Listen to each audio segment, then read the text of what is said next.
Here we're going to look at the similarities between Operation Paperclip and Shane, which we see in the modern era today.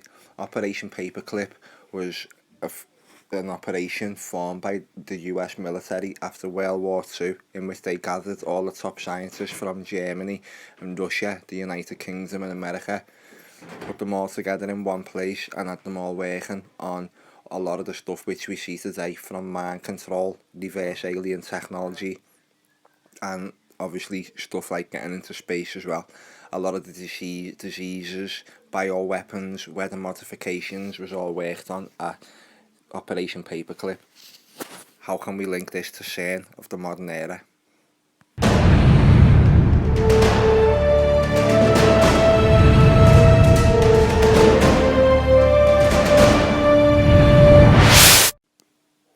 Hello YouTube, this is Enchanted Life Pat TV. I've come over to the website enchantedlifepat.com. On the CERN page, Large Hadron Collider, to take out the start of this report on the CERN part of the video. Now, the question was, how do we link CERN, which is in Geneva, Switzerland, to what we see in Operation Paperclip after the war? Now, at CERN, the type of things that they're working on is basically answers in this question here. Cosmic question time. Ever wondered how to open a portal to a parallel universe and threaten to tear a hole in time and space when you go to work? Answer, nope. Well, the mad scientists at CERN, Switzerland, Geneva have been working hard to do just that. The type of things that we see happening and being worked on, from the things mentioned at the start to holographic universes and stuff, start to come out into reality when we see reports like this. Furthermore, it goes on to read, so riddle me this: did a parallel universe open up in China? 100C floating city filmed in skies above the cities of China. Now, Chinese TV news reports have told how thousands of residents in two areas reported separately seeing a huge city from the skies. This is the type of thing what they work on at CERN. Now, there's a lot of information about this. They've been testing it. They're reporting at only 13 TV. Now, they've been testing it over 1,000. We've seen the Earth's magnetic shields bending and snapping and being so out of shape that the planet can't be receiving its full protection. God knows what it does to in space, and we've seen all the weather manipulation which has been happening over, say, the past 12 months. It's really sped up all of this. So we start to look at what CERN is. All the mad scientists in the world are basically all gathered in one place, conducting all of these experiments, and it just bears resemblance again to Operation Paperclip. We will look into it. You see, there's a lot of information about CERN on this page. Here is a picture of CERN. If we can just listen to this quick report from Darbu a moment, just to show you the height of the scales of the operations that they're taking out at CERN, and it will just open your eyes to another world, because that's the exact thing that these people are tapping into, the other worlds, the other universes. It's Operation Paperclip, hashtag 2015. That's what it is.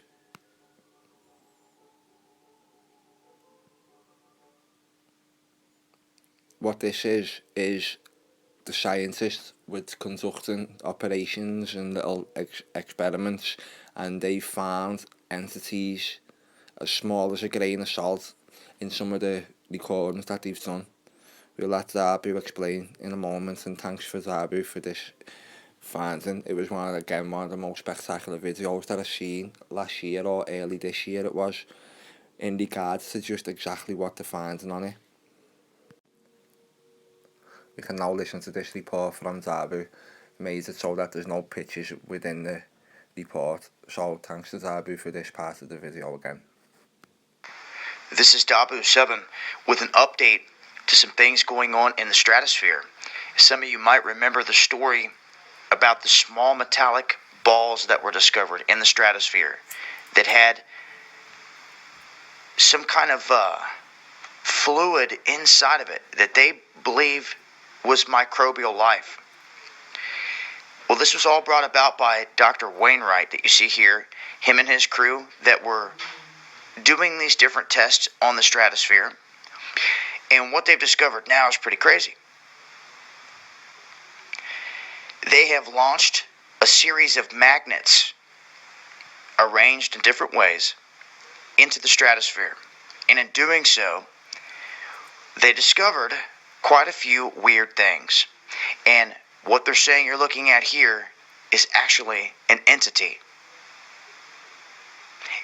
An entity, a life form that you're seeing. Just for the purposes of the video, this was the strange image that we seen at the start of me talking about this. That attached to a grain of salt. This is a crystal of salt. And then out of nowhere, this horned creature erupts from one surface. And they captured it.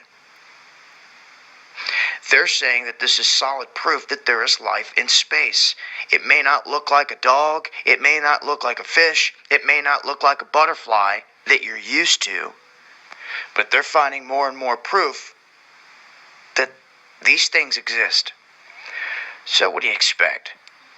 Mainstream media, Harvard, Yale, all these other places come out and be like, oh no, it's whatever. But they're going to give you no proof. I want you to remember that. When they challenge what Wainwright and his crew are putting out there, they come back with no proof. Zero. And at this point, people can speculate what is it all day long. They're not even sure. All they know is that it's a crystal of salt in this entity, a living, moving, horned entity appeared. And it's in my opinion that these things are all over the place. There's objects, if you do your research, that have been caught on film here in our atmosphere that look like corkscrews, that zip through the air, and there's some kind of organism that is here present. And just because the sheep don't know about it, or National Discovery or National Geographic hasn't shown you it, that doesn't mean that it doesn't exist. It's time people start to realize you're being lied to on so many levels. And if you ever want to get the truth, you're going to have to reach out and seek it. Because they're sure as hell not going to teach you none of this in school. Or Exactly, Dabu. That's why we are here now, a part of the Great Re-Education. Surrounded open one set of eyes at a time, because they never will teach you this in school. No one will ever grow up. The generations will always be growing up, born into the system, because the education is the platform of where it all comes from, the miseducation. So let's just move it on and carry on looking at CERN a little bit, and then move it into Operation Paperclip.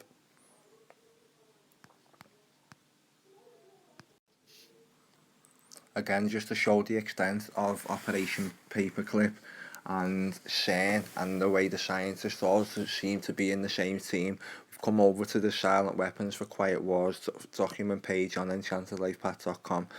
This is a NASA document, which is basically the same people again, about their plan for depopulation, social dumbing down of the whole of humanity, the attack on humanity. Basically, it's all of their secret weapons and the silent weapons for the quiet wars, the stuff that we don't realise is happening to us, as in chemtrails, our diet, everything. It's where the attack is all laid out right in front of us. So we're just going to read into this now. Again, there's going to be audio with no pictures. Thanks for listening.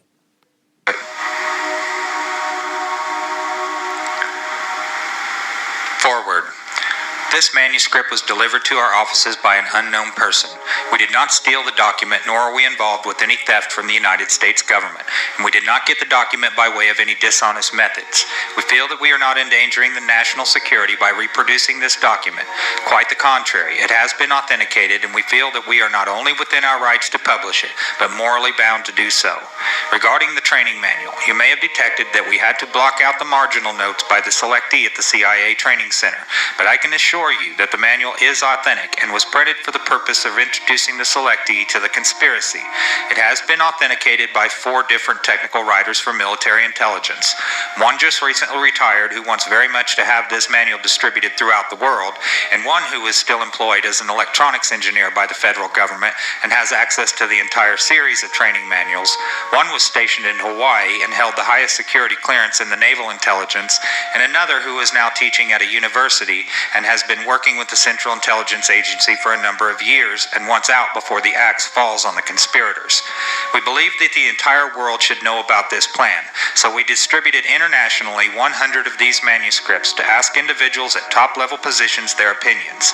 The consensus opinion was to distribute this to as many people as who wanted it, and to the end that they would not only understand that war had been declared against them, but would be able to properly identify the true enemy to humanity. Conspiracy theories are nothing new to history. Plots to kill Caesar and overthrow Rome abounded, for instance. However, it is seldom that concrete clues to such plots come to light and are generally known.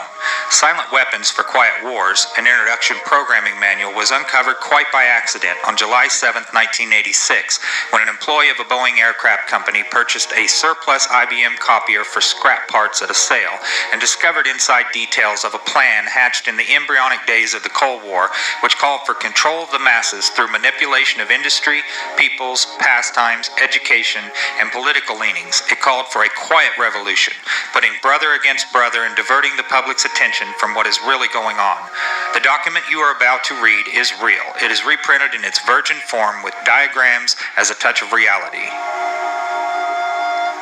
Top Secret. Silent Weapons for Quiet Wars Operations Research Technical Manual TM-SW7905.1. Welcome aboard. This publication marks the 25th anniversary of the Third World War, called the Quiet War, being conducted using subjective biological warfare fought with silent weapons. This book contains an introductory description of this war, its strategies, and its weaponry. May 1979, number 74-1120. Security. It is patently impossible to discuss social engineering or the automation of a society, i.e. the engineering of a social automation system's silence weapons, on a national or worldwide scale without implying extensive objectives of social control and destruction of human life, i.e. slavery and genocide. This manual is in itself an analog declaration of intent. Such a writing must be secured from public scrutiny, otherwise it might be recognized as a technically formal declaration of domestic war. Furthermore, when any person or group of persons in a position of great power and without full knowledge and consent of the public uses such knowledge and methodologies for economic conquest, it must be understood that a state of domestic warfare exists between said person or group of persons and the public. The solution of today's problems requires an approach which is ruthlessly candid, with no agonizing over religious, moral, or cultural values. You have qualified for this project because of your ability to look at human society with cold objectivity and yet analyze and discuss your observations and conclusions with others of similar intellectual capacity without the loss of discretion or humility. Such virtues are exercised in your own best interest. Do not deviate from them. Historical introduction. Silent weapon technology has evolved from operational research, a strategic and tactical methodology developed under the military management in England during World War II.